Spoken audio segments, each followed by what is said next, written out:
আশা করি আপনারা সবাই ভালো আছেন। আমি ইতালি বিষয় নিয়ে প্রত্যেকটা আপডেট আপনাদের কাছে পৌঁছে দেওয়ার জন্য চেষ্টা করি।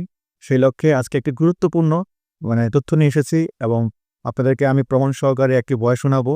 আপনারা সেটা গুরুত্ব সহকারে শুনবেন এবং যাদের উপকারে আসবে মনে করেন তারা অবশ্যই ভিডিওটি শেয়ার করে দেবেন যাতে করে অন্যান্য ভুক্তভোগী ভাইদের কাছে এই তথ্যটি পৌঁছে যায়। যদিও আমি এই বিষয়ে বহুবার আপনাদেরকে জানিয়েছি, বহুবার ভিডিও করেছি যে আসলে আমাদের যদি মালিক অরিজিনাল থাকে তাহলে মালিককে সবকিছু করতে হবে ইতালি থেকে। আমরা বাংলাদেশে বসে কিছু করতে পারবো না। কেননা ইতালিতে মালিক যদি সে ভালো একটা উকিল ধরে এবং তার ডকুমেন্ট সবকিছু ঠিক থাকে, সে যদি পেকুত্তরতা যায় তাহলে আমাদের যে সমস্যাটি আছে, আমাদের যে ভিসা স্থগিত হয়ে আছে সেটা সমাধান হয়ে যাবে। আমরা দেখতেছি প্রায় সময় অনেকেরই ভিসা হচ্ছে। কিভাবে হচ্ছে? তার মেইন কারণ হচ্ছে গিয়ে ইতালিতে অবস্থিত যে মালিক আছে, সে মালিক তৎপর আছে তার কর্মী নেওয়ার জন্য। আরেকটু তো বলিনি, যারা আমার চ্যানেলটি নতুন অবশ্যই সাবস্ক্রাইব করে দিবেন এবং ভিডিওটি শেয়ার করে দিবেন। আচ্ছা, মূল কথায় চলে আসি। আমাদের এক ভুক্তভোগী ভাই, আপনারা অনেকেই চিনেন, তাইজুল ইসলাম ভাই। উনি ওনার মাধ্যমের সাথে কথা বলে নেগোসিয়েশন করে, মাধ্যম খুবই অ্যাক্টিভ। সে কর্মী লাগবে এবং সে তার কাগজপত্র সব অরিজিনাল। সেইভাবে মাধ্যম বিভিন্ন পর্যায়ে বিভিন্ন ডকুমেন্ট রেডি করে বিভিন্ন আপনার মাধ্যম পাঠিয়ে পেপুত্তরা বা বিভিন্ন সংস্থা যা আছে ইতালিতে তাদেরকে পাঠিয়ে উকিলের মাধ্যমে সে এটাকে সমাধান করে ফেলছে। এবং উনি বয়সে জানিয়েছে উনি এই মাসের ৩ তারিখে উনি ভিসা পেয়েছে। আলহামদুলিল্লাহ, ওনার জন্য শুভকামনা। আশা করি খুব শীঘ্রই উনি ওনার গন্তব্যে পৌঁছে যাবেন। যে লক্ষ্য ছিল দীর্ঘ ১.৫ বছর বা ২ বছর কাছাকাছি উনি ভুক্তভোগী ছিলেন। উনি একজন প্রবাসী ছিলেন। উনি সৌদি আরব থেকে এসেছিলেন। এসে উনি একটা অনিশ্চিত ভবিষ্যতের মধ্যে পড়ে গিয়েছিলেন। যাক, ওনার মালিকের ধন্যবাদ, ওনার যে মাধ্যম আছে তাদেরকে ধন্যবাদ। তাদের মাধ্যমে উনি সেই কষ্ট থেকে, সেই দুর্যোগ থেকে, আমরা একটা দুর্যোগের মধ্যেই আছি। প্রায় ৪০,০০০ প্লাস বা ৬০,০০০ কাছাকাছি ভুক্তভোগীরা। তো সেই জায়গা থেকে উনি মুক্তি পেয়েছেন। ওনার একদম A to Z ওনার কি ধরনের কার্যক্রম করেছেন সম্পূর্ণ বিস্তারিত আমাদেরকে একটি ভয়েস আকারে পাঠিয়েছেন। আমি সেই ভয়েসটি আপনাদের সামনে এখন শোনাবো। তার আগে বলে নিই, আপনাদের যাদের মালিক ঠিক আছে, তাদের কাগজ ঠিক আছে, অবশ্যই মালিককে আর এই ভয়েস ভিডিওটা পাঠিয়ে দেন বা এই ভয়েস রেকর্ডটা পাঠিয়ে দেন যাতে করে আপনার মাধ্যম এগুলো শুনে এবং বুঝতে পারে আসলে উনি কি করণীয়।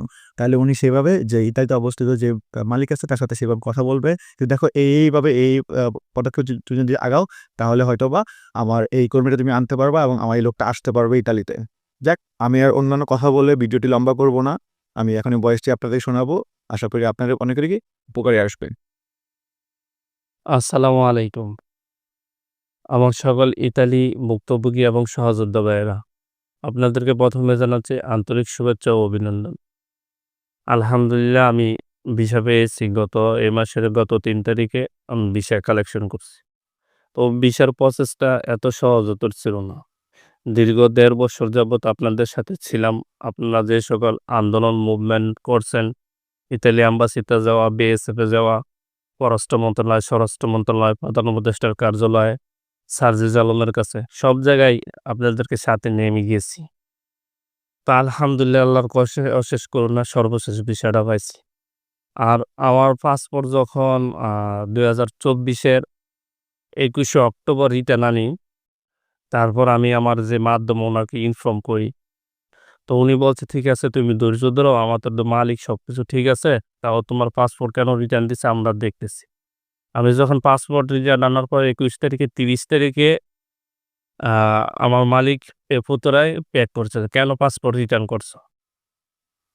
৩০ তারিখে প্যাক করার পরে এরা ৮ তারিখে প্যাকের উত্তর দিছে এবং উত্তর দিয়া আপনার প্যাকে লিখে দিছে যে এই ৪ টা কাগজ লাগবো এবং ১০ দিনের ভিতরে স্পিরিট আইডি দিয়ে এটা আপলোড করতে হলো। তো আলহামদুলিল্লাহ ১০ দিন সময় নেয় নাই। ৮ দিনের ভিতরে কি করছে স্পিড আইডি দিয়া দৌড় কার্যার পেছনে আরো ২ টা কাগজ আছে। এগুলি কমপ্লিট করে আমার মালিকে দিয়ে দিছে। দেওয়ার পরও প্রায় ৩ মাস হয়ে গেছে তাও এরা ভিসা দিতেছে না। তারপর আবার পুনরায় প্যাক করছে এই ফতুরায় যে, "কেন এখন ভিসা দিতেছ না?" তখন এরা বলল যে, "যতটুকু যাচাই-বাছাই করতে আমাদের সময়ের প্রয়োজন আমরা নিতেছি। যখন শেষ হইবে তখন আমরা ভিসা দিয়ে দিব।" ৩ মাস পরে। তখন হয় না।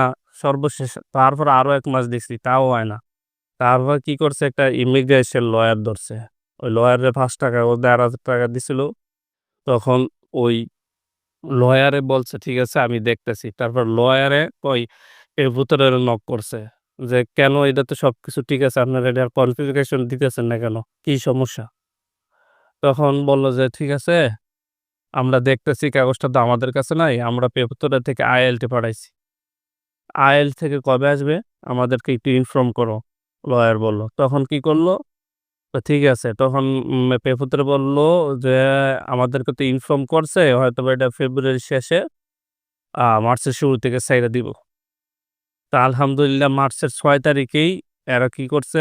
ডাকাতে পাঠায় দিছে। মার্চের ৬ তারিখে পাঠায় দেওয়ার পরে আমারে মার্চের ১৯ তারিখে মেসেজ আসছে, ২০ তারিখে সাবমিশনের জন্য ডাকছে। আমি গিয়ে ২০ তারিখ সাবমিশন করে আসছি। এই যে এই মাসের ৩ তারিখে আমার রেডি ফর কারেকশন আছে। তারপরে আমি ভিসা সংগ্রহ করছি। এই ছিল পুরা যাত্রাটা। তো যাদের কাগজপত্র ঠিক আছে, মালিক ঠিক আছে, অবশ্যই যদি এরা ওই পেপুতরাতে যোগাযোগ করে এবং কি ডকুমেন্টারি চায় এগুলো যদি দিয়ে দেয় যে রাইট টাইমে, ইনশাআল্লাহ আশাবাদী ভিসা হবে। তো ভালো থাকবেন সবাই। ধন্যবাদ আপনাদের সবাইকে এতক্ষণ মনোযোগ সহকারে ভয়েসটি শোনার জন্য। আশা করি এই ভয়েসে যে মানে পদক্ষেপটি বলেছে মানে কিভাবে কাজ করতে হবে আমাদের তাইজুল ভাই, আশা করি আপনাদের কাজে লাগবে। আর আপনারা অনেকে হয়তো তাইজুল ভাইকে চিনেন। এই তাইজুল ভাই হচ্ছে গিয়ে আমাদের বিভিন্ন যে মানববন্ধন বা কর্মসূচি বা বিভিন্ন সময় অ্যাম্বাসেডরের সাথে কথাবার্তা বলা। উনি কিন্তু কথা বলেছেন আমাদের পক্ষ থেকে আমাদের প্রতিনিধি হয়ে। তো সেই ভাইয়ের আজকে ভিসা হয়েছে জেনে খুব ভালো লাগছে। আশা করি এক করে আমাদেরও মানে ভাগ্য খুলবে। আমাদের এই আ দুর্যোগ অবস্থা থেকে আমরা মুক্তি পাবো। আমাদের মাধ্যমরাও আমাদের জন্য সঠিকভাবে কাজ করবে, নিয়মভাবে কাজ করবে। আল্লাহ তাআলা আমাদের সকলের রিজিক করে দেক। যার গন্তব্যে তাড়াতাড়ি যেন আমরা যেতে পারি।